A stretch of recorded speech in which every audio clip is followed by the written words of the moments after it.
So you just graduated from college. Congratulations. Welcome to the new world. The world where we're fighting against a pandemic and where you still have to hustle and make money.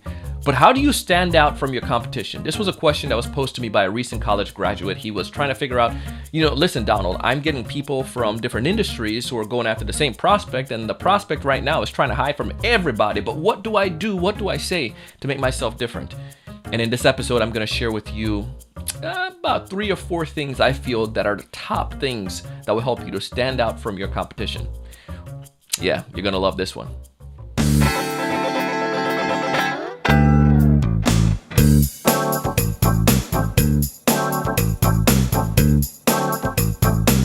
Hey everyone, welcome to another great episode of the Sales Evangelist Podcast. I'm your host, Donald Kelly, the Sales Evangelist, and I'm so excited for another great episode. I'm so excited to evangelize to you today because this topic is tying to sales, and you know your boy loves sales. And specifically on this episode, I love helping new graduates because I've been there, and our company focus on that. We focus on helping new and struggling sellers. And you know what? I'm finishing up a book. You're going to start seeing that coming out pretty soon here. And the book is titled Sell It Like a Mango. We're still working on a subtitle, but the idea though is how can you stand out as a new seller in a crowded market space? And I'm going to talk about my experience growing up in Jamaica and seeing people sell the same exact product to different prospects and how some of them succeed and how some of them didn't succeed. What separated those individuals? And the same ideas apply to SaaS sales, or applies to, somebody selling HVAC services or somebody selling, lawyer services. You have people all over trying to get the attention of your prospects. And even today, even going through this time period when you're still trying to hustle, you're still trying to sell, you can't go at the same pace or the same way you used to do it and expect to succeed. And many of them are going to fall off. Many people are not going to succeed in sales during this time period. But those who do, listen, you're the cream of the crop. You're going to be able to survive in any circumstance. So the first thing that I'd tell you when it comes towards being successful at outbeating your prospect or getting the ear of outbeating your competition and getting the ear of your prospect, the very first thing is that you have to be persistent. Studies have shown that many sales reps give up after 1 or 2 attempts, when in actuality it takes 8 to 12 attempts. That don't take a brainiac to figure out. 8 to 12 attempts, and salespeople are giving up after 1 and 2. If you want to stand out from your competition, don't give up after 1 or 2. You have to be consistent and you have to be persistent. Now, I'm not telling you just sit there and just call 8 times in a row in one day and say, listen, I called 8 times, Donald, and the man didn't answer, so therefore it is done. No, that's not the case. You have to make sure you have what we call in our organization a flow process. This process is going to flow through the buyer's journey or to the interest or awareness phase. You might, in your organization, call it a cadence, and some people call it in the industry. But let's say the very first part, you need to make sure you have an omni-channel approach. The buyers are not camping out in one location, and many of you may come into sales with the idea that the only way that I can get a hold of a prospect is through phone call and through email. Welcome to a new world, baby. Now, one of the things that you can take advantage of that many people don't do is LinkedIn. And yeah, you might say, well, we do have LinkedIn and we use LinkedIn. I'm telling you, many of you are just scratching the surface. Y'all got a profile. The profile ain't even on point. We all can improve our profiles. But even beyond that, it's engaging with the people you're already connecting with and also engaging with potential customers. If you don't have Sales Navigator, it's not the end of the world. You can still find success. But let's say, for instance, let me give you an example, Joe. This is the name of the sales rep that's entering into sales for the first time. So Joe, instead of you might call the first time to your prospect. The second thing you might do is send an email. Third thing you might do is get on LinkedIn and reach out and connect with them. Fourth thing you might do is you might follow them on LinkedIn. Fifth thing you might follow their company. Sixth thing you might do phone call number 2. I'm making this up, but the idea is you're getting them on a different platform. Perhaps it's not even just the platform of LinkedIn, and not just an email, and not just a phone call, not just sending a voicemail. Maybe you send something in the physical mail. So perhaps you don't know exactly right now their physical address because they're at home working. Use something like a DoorDash service or a gift card. You can go ahead and say, if you have their email address, you can send them a gift in the mail. Send them a digital gift, like a gift card for Starbucks or whatever, or DoorDash. But now that you did that, you're also standing out from your competition.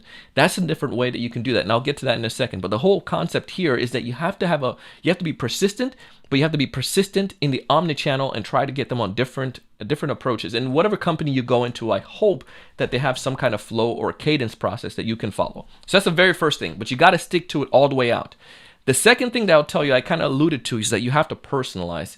Now, some people are jumping on a personalization wagon now and saying, yeah, I told this is good. You got to stand out. You got to personalize your messages and email, blah, blah, blah. We've been talking about this since day one. Here's some of the strategies that I'd recommend that you take advantage of, right? Use a person freaking name, man. Come on, you don't have to sit there and just send a generic message saying first name and just put them into a generic outreach flow. No. You got to personalize that. So even though I'm telling you use a cadence or use a flow process, we like to personalize those emails that we send. So here's an example. Right now, instead of you jumping in and just saying, my name was XYZ, I'm with so-and-so company, and we want to help you to, save money. Like, so bland, vanilla, plain, generic, white bread answer or outreach. You don't want to do that. Look at a problem that they're having in their company or in their industry, especially right now, and bring some value that tie back to that particular problem that they might be facing. So let's say, for instance, if it's, I'm making stuff up right now, but in our case, let me go back to that. I like using this as an example. We can go and look at how some of the sales reps are using their LinkedIn, and for a particular company.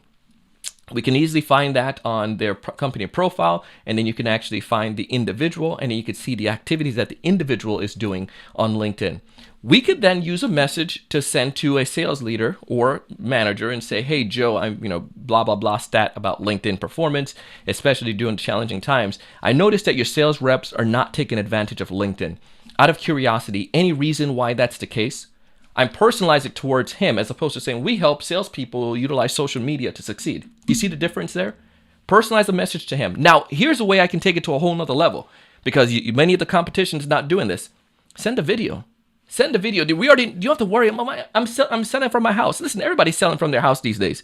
Everybody is in their drawers. I don't even have shorts on right now. Actually, I do. I have pants on. So many people, though, are sitting at home and they're just doing their work, so it doesn't even matter. They're sitting at the dining room table. Think about how personal that would be if you actually sent that video or to this prospect, and you sent that personalized message, and they're seeing you as an individual around your dinner table with a peanut butter and jelly sandwich. That's personalized. That's going to a human-to-human connection, and that's going to help you to stand out from your competition. Now, the third thing that I'll tell you when it comes towards standing out from your competition, you have your flow process, you're personalizing it. The other thing that I'll tell you to make sure you do is that you have to bring value. And I kind of alluded to that a little bit on the last one, but sometimes, again, many of us will skip over this idea and use the message that marketing tells us, especially when you're coming in to sales from the first time. Here's another idea you can take advantage of when it comes towards bringing value to the prospect. If you can't think of something right away, go back to the CRM. Your company has a CRM. I hope they have a CRM. And if they don't, they need to check out my friends over at Crumble, CRMBLE.com, CRMBLE.com/TSE. It's an awesome tool. It's actually a Trello power up, but this software is, you get it for free, start off, and then you can always upgrade, but take advantage of it. But here's the thing. If you have a CRM, go into the CRM, look at the deals won. Again, deals won. And when you look at the deals won, go all the way to the very, very beginning and see what was the problem. If it was a decent sales rep, they wrote down what problem the prospect was facing. And you can read through the thread. This might take this will take some work, but here's the benefit.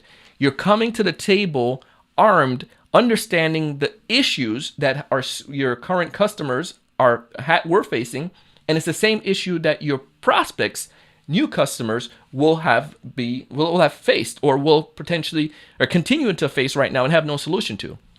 So if I come to the table and I speak specifically to a situation because I understand from researching other potential customers like that in my CRM who are raving fans right now, how much do you think that I'm going to stand out in my message as opposed to, we can help you save more money? Come on, bro, you ain't Geico. If you're Geico, continue with your process. Clearly, it's working for you. But for many of us, we need to bring value to the table. So those are the three things that I'll tell you. The first one, You have to be persistent. You have to follow that process. Number 2, personalize your message. Stand out. Take advantage of tools like videos. Then number 3, use your CRM. You have data there already. Take advantage of what's already being said, what's already working, and use that to your advantage to stand out from the competition, bringing value to the table. And then the 4th thing that I'll tell you that's different than everybody else, the bonus tip, they got you. Come on, man. You have this energy and drive. Look at this. You just graduated college. You just did something that a lot of people give up on. A lot of people don't do. You went an extra step, right? So if you have done that before, done something, accomplished something great like that, you have this degree, you have this accomplishment, you know that you're freaking awesome. Let's live up to that. Your prospects are going to get a chance to get you. That is something that your competition can't give. Stand out. Give them you, your passion, your desire, your work ethic. Give them that. And I tell you, those things will help you to stand out. There are many more things you could go into, but I feel those are the top ones. I share stuff like this because I want to help you. I brag about friends like Crumble because I know they're great tools. Now, if you're going into a small company and they do not have a CRM, I highly recommend you check out Crumble, crmble.com. It is Free. You can't beat that, for real. Free. Give me 2 of them. Yes, you can sign up for 2 accounts if you like, but crumble.com/TSE. Take advantage of it. It's an easy peasy CRM to use, and it's not the whole overly complicated junk that you find that costs an arm and a leg. Take advantage of Crumble. Also, I want to encourage you to check out some of our courses. We have a new program, and I'm stoked about it. It's all about helping sellers frame their mindset to get into the right level of thinking. If you want to find out more about it, go to thesalesevangelist.com/mindset. thesalesevangelist.com/mindset, one word. I love you guys. I want you to succeed. I want you to find more of those ideal customers. I want you to build stronger value in your conversation. I want you to be able to come out as a new sales rep and do well. I want you to naturally close more deals. But most importantly, I want to challenge you each and every single day to go out and do big things.